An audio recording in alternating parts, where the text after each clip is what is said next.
सत श्री अकाल, नमस्ते आप सभी भाइयों को। भाई कैसे हो? उम्मीद करता हूँ सब ठीक ठाक होंगे। भाई आज आप लोगों के कुछ सवाल हैं, उनका मैं जवाब देने वाला हूँ। बहुत सारे लोग बहुत तरीके के सवाल करते हैं, आज एक एक करके उसी का मैं जवाब देने वाला हूँ।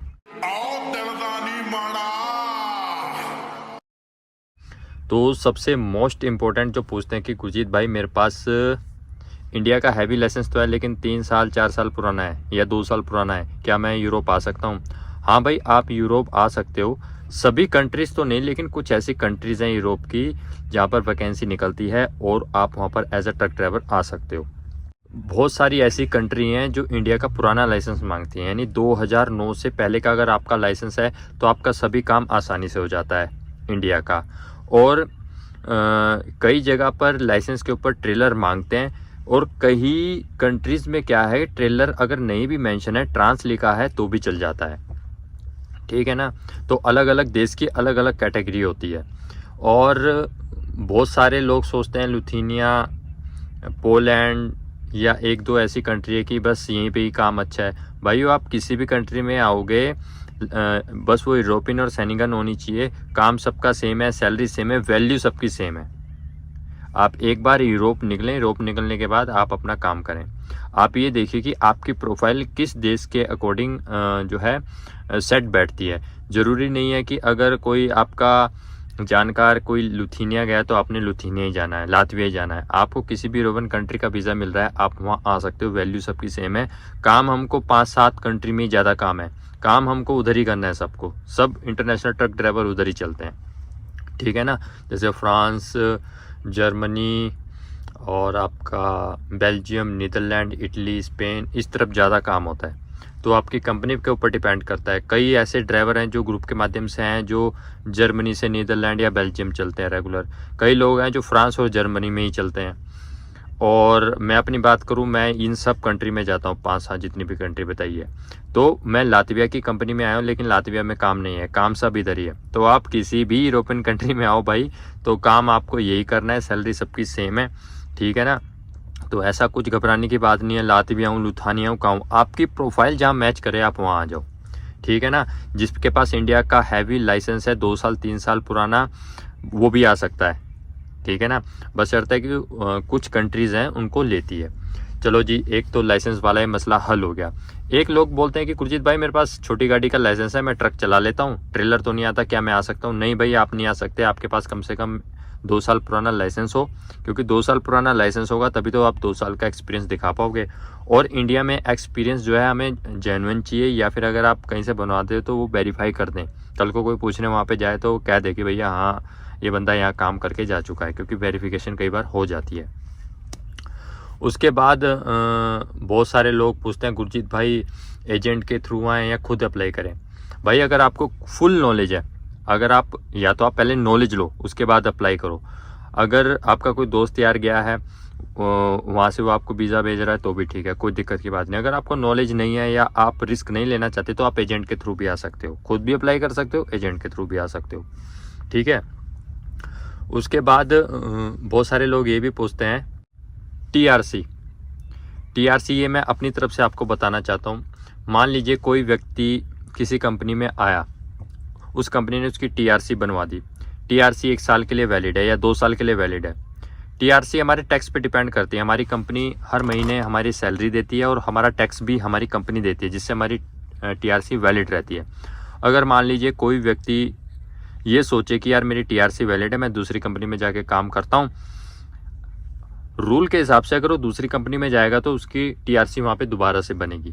अगर वायदा वो सोचता है कि यार मैं इधर उधर काम कर लूँ और मेरी टीआरसी ऐसे की जैसी रहेगी, तो भैया जिस दिन से आप कंपनी से छोड़ के जाओगे उसी दिन से कंपनी उस महीने से आपका टैक्स नहीं भरेगी, तो आपकी जो टीआरसी है वो इनवैलिड हो जाएगी। ठीक है ना। तो इसलिए जब भी कंपनी चेंज करें या आप सोच रहे हैं कंपनी चेंज करने का, तो उस कंपनी से पहली बात कर लें कि भैया आप हमारी टीआरसी बना के दोगे नहीं दोगे, क्योंकि टीआरसी अपडेट करनी पड़ती है। ठीक है। और अब बहुत सारे लोग कहते हैं गुरजीत भाई हम लोग लिथुआनिया जा रहे हैं, किसी भी कंट्री में जा रहे हैं, हमारी टीआरसी तो यहीं 2 साल की बन के आ गई, अब 2 साल हमें कुछ टेंशन की बात ही नहीं है। तो भाई ऐसा कुछ नहीं है। अगर आप उसी कंपनी में काम करते हो तब तक तो ठीक है। अगर आप सोच रहे हो यार 2 साल की टीआरसी बन जाएगी कंपनी में मेरी नहीं बनेगी, या इस तरीके से कोई माइंड मेकअप करके आप इंडिया से आ रहे हो, तो भाई ऐसे मत आना। बहुत सारे लोग ये पूछ रहे हैं गुरजीत भाई मैं यूरोप जाने में कितना पैसा लग जाता है या क्या है। तो भाई आप ये मान के चले कि अगर आप किसी एजेंट के थ्रू आ रहे हैं तो एजेंट की मोटी मोटी फीस 3 से 4 लाख के बीच होती है, यानी 3.5 लाख आप मान के चलो। उसके अलावा एयर टिकट होगी हमारी और इंश्योरेंस हो गया और बहुत इस तरीके से छोटे मोटे खर्चे, पीसीसी बनानी, ये मान के, और उसके बाद यहाँ पर आने के बाद भी कुछ खर्चा होता है। तो मान के चले कि 5 लाख के आसपास जो आपका खर्चा हो जाएगा मोटा मोटा। तो इससे ऊपर भी हो सकता है, नीचे भी हो सकता है, डिपेंड करता है आपकी कंडीशन पे या आपको कितने दिन के बाद गाड़ी मिलती है। क्योंकि यहाँ पर आने के बाद अगर आप ट्रक ड्राइवर के वीजे पे आ रहे हो तो आपको गाड़ी मिलने में 15 दिन से 1 महीना लग सकता है, क्योंकि आपकी कोड 95 की क्लास होगी, ठीक है ना। वो डिपेंड करता है आपके लाइसेंस पे और आप किस देश में आ रहे हो, ठीक है ना। और उसके बाद आपकी टीआरसी बनेगी, टैकोग्राफ कार्ड बनेगा, उसके बाद आप गाड़ी पर जाने के लिए एलिजिबल होते हो। अब बहुत सारे लोग ये भी पूछते हैं गुरजीत भाई ये बताएं कि वहाँ पर पीआर मिलने का या पक्का होने का क्या सिस्टम है। तो मैं आपको सीधी सीधी बताऊँ, यहाँ पर जब भी हम आते हैं तो हमारी जो टीआरसी बनती है, टेम्परेरी रेजिडेंस परमिट या टीआरसी जिसको हम बोलते हैं, वो टेम्परेरी होती है। तो परमानेंट 5 साल के बाद होती है। 5 साल के बाद हमको यहाँ पर लैंग्वेज का टेस्ट देना पड़ता है। यहाँ पर अब जैसे मैं लातविया की बात करूँ, लातविया में A1 A2 एक ग्रेड है, A2 ग्रेड तक अगर आपको लैंग्वेज आती है तो आपको यहाँ पर पीआर दे दी जाती है।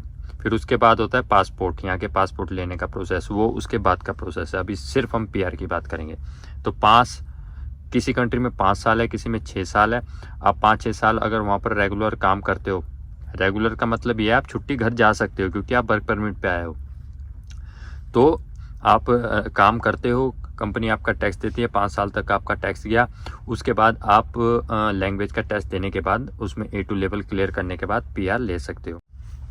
अब बहुत सारे लोगों का ये भी मैसेज है गुरजीत भाई मैं अप्लाई कर चुका हूँ लेकिन मैं एम्बेसी में अपॉइंटमेंट स्लॉट बुक करना चाहता हूँ अपॉइंटमेंट के लिए, लेकिन वो बुक नहीं हो रहा है, वो कैसे बुक होगा।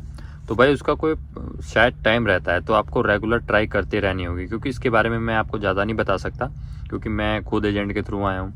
तो अधिकतर 99% लोगों को यही प्रॉब्लम आती है कि स्लॉट बुक नहीं हो पाता, लेकिन एजेंट लोग कर लेते हैं क्योंकि उनकी कुछ ना कुछ इस तरीके से सेटिंग होती है या कोई उनके पास लाइसेंस होता है, तो शायद उनके पास कुछ ना कुछ ऐसा यूज़र नेम पासपोर्ट हो या कुछ भी होगा जिसके थ्रू वो करते हैं। मैं इसके बारे में नहीं जानता, पर वो लोग कर देते हैं। सबसे बड़ी बात लोग ये भी पूछते हैं कि भाई मेरे को इंग्लिश इतनी ज़्यादा नहीं आती, क्या करूँ। तो जितने भी भाई आ रहे हैं मैं सबको ये कह के आऊँगा, भैया इंग्लिश की प्रैक्टिस करके आएँ। इंग्लिश बहुत ज़रूरी है यहाँ पे। भले यहाँ पे यूरोपियन कंट्री में अपनी अलग अलग भाषा चलती है, लेकिन अब ड्राइवर का काम क्या होता है कि हमने ट्रक पे ही रहना है, ट्रक में रहना, खाना पीना सोना यही है। हमें सारा काम फ़ोन पर आता है। अगर हमको कोई प्रॉब्लम, दिक्कत, परेशानी होगी तो हमें अपने कोऑर्डिनेट से फ़ोन पर बात करनी होगी इंग्लिश में। अगर हम उसको अपनी बात ही नहीं समझा पाएंगे या उसकी बात नहीं समझ पाएंगे तो सबसे बड़ी प्रॉब्लम हो जाती है।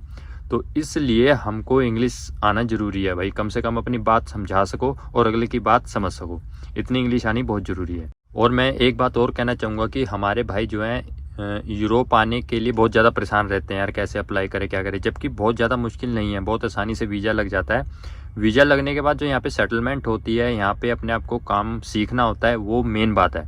क्योंकि गल्फ़ कंट्री में जो हमारे भाई रहते हैं वहाँ पे सिर्फ गाड़ी चलाना ही सब कुछ है और कुछ नहीं है। लेकिन यहाँ पे मैं आपको बताऊँ कि अगर आपको ट्रेलर चलाना आता है, आप गाड़ी के एक्सपर्ट हैं, वो सिर्फ 20% है। यहाँ पे 70 से 80% जो काम है डॉक्यूमेंटेशन है और रोड के ऊपर ट्रैफिक रूल्स हैं और सारा काम हमको खुद से ही मैनेज करना पड़ता है, क्योंकि काम मोबाइल पे आता है तो खुद से ही सब मैनेज करना पड़ता है। अगर किसी कंट्री में जा रहे हैं तो वहाँ पे टोल कैसे पे करना है, ये सारी चीज़ें जो है हमको देखनी पड़ती है।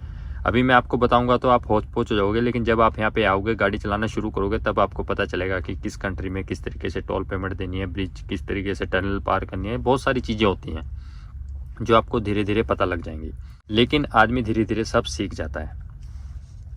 क्योंकि जितने भी अपने ग्रुप के लोग आए हैं, किसी की इंग्लिश अच्छी है, किसी की थोड़ी कम है, लेकिन सभी लोग यहाँ सर्वाइव करके सेट होके काम कर रहे हैं। तो आप लोग भी कर सकते हो, घबराने की कोई बात नहीं है। और बहुत सारे लोग पूछते हैं गुरजीत भाई कोड 95 की ट्रेनिंग कैसी होती है, हम पास करेंगे नहीं करेंगे। तो भाई कोई दिक्कत की बात नहीं है, ठीक है ना। जिस भी एजेंट से आप आ रहे हो वो पूरा आपको गाइड करके ढंग से भेजेगा, ठीक है ना। क्योंकि अब ट्रैकिंग में इंडिया से बहुत ज़्यादा लोग आ रहे हैं, एशिया से, अगर हम पाकिस्तान की बात करें, नेपाल से करें, बांग्लादेश की बात करें, तो बहुत ज़्यादा लोग आ रहे हैं। अब इतनी ज़्यादा प्रॉब्लम नहीं है, क्योंकि पहले क्या था कि जब हम अपनी कंपनी में आए थे तो हमको जिस ड्राइवर के साथ भेजा गया था वो यूक्रेन का था, तो उसको इंग्लिश हल्की फुल्की आती थी, तो कम्युनिकेशन बहुत मुश्किल से होता था।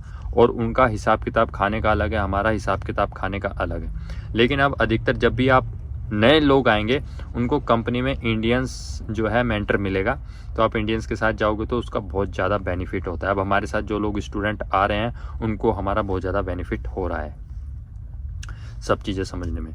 बाकी दोस्तों 100% तो आदमी कभी भी नहीं सीखता है, और पूरी ज़िंदगी आदमी सीखता ही रहता है, नई नई चीज़ें सीखने को मिलती है। जो आदमी जिज्ञासु होता है, सीखने वाला होता है, वो सारी ज़िंदगी सीखता ही है। लेकिन बहुत कम लोग होते हैं जो थोड़ा सा ज्ञान उनको मिलता है तो अपने आप को बहुत ज़्यादा बुद्धिमान समझना शुरू कर देते हैं, तो ऐसे लोगों का पतन भी जल्दी हो जाता है। तो भाई मैं ये कहूँगा कि हर एक कंट्री का और एक कंपनी का काम करने का हिसाब थोड़ा अलग होता है। कहीं पे थोड़ी सी हमें मुश्किल लगता है काम करना, कहीं पे हमको लगता है यार इसकी कंपनी में तो सही है, हमारी कंपनी में तो ऐसा नहीं है। तो थोड़ा फ़र्क सब जगह होता है। मैं तो सभी को ये कहूँगा, जितने भी लोग गल्फ़ में हैं आने की सोच रहे हैं, जल्दी से जल्दी अप्लाई करें, आप लोग आओ, क्योंकि अभी वैकेंसी बहुत ज़्यादा खाली है। अब एजेंट की बात करें, एजेंट भाई बहुत सारे हैं मार्केट में। आप यूट्यूब पर सर्च करो, जिसके पास अच्छे रिजल्ट हो उनसे बातचीत करो भाई। पहले फाइनल बात पूरी किया करो, हम वहाँ पे जाएंगे, कितना पैसा लगेगा, क्या है, पूरी बात समझने के बाद अप्लाई करा करो। पहले मत अप्लाई कर दिया करो कि यार मेरे दोस्त ने अप्लाई किया तो मैं भी कर दूं। उसके बाद फिर आपको पता लगेगा यार ये डॉक्यूमेंट भी बनाना है, ये डॉक्यूमेंट भी बनाना है, फिर आप कहते हो यार पहले तो बताया नहीं। क्योंकि वीज़ा आपके डॉक्यूमेंट पे लगना है, ना आपकी शक्ल देख के लगना है, ना एजेंट की शक्ल देख के लगना है, ना उसके नाम पे लगना है, आपके डॉक्यूमेंट के ऊपर आपका वीज़ा लगना है। तो बहुत सारे डॉक्यूमेंट हैं जो बनाने पड़ते हैं हमें यूरोप आने के लिए, ठीक है ना।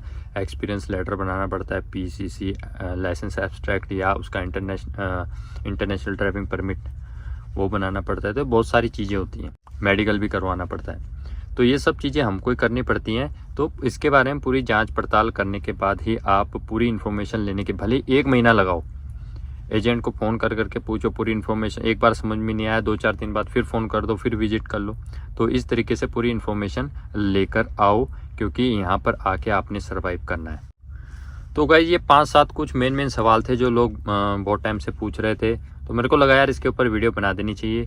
अगर वीडियो पसंद आए तो लाइक शेयर ज़रूर किया करो, और चैनल को सब्सक्राइब करो ऐसे अच्छी वीडियो के लिए और ट्रकिंग ब्लॉग के लिए। मिलते हैं एक अच्छी इन्फॉर्मेटिव वीडियो के साथ अगली वीडियो में, अगले ब्लॉग में। टिल देन बाय बाय, रब रखा।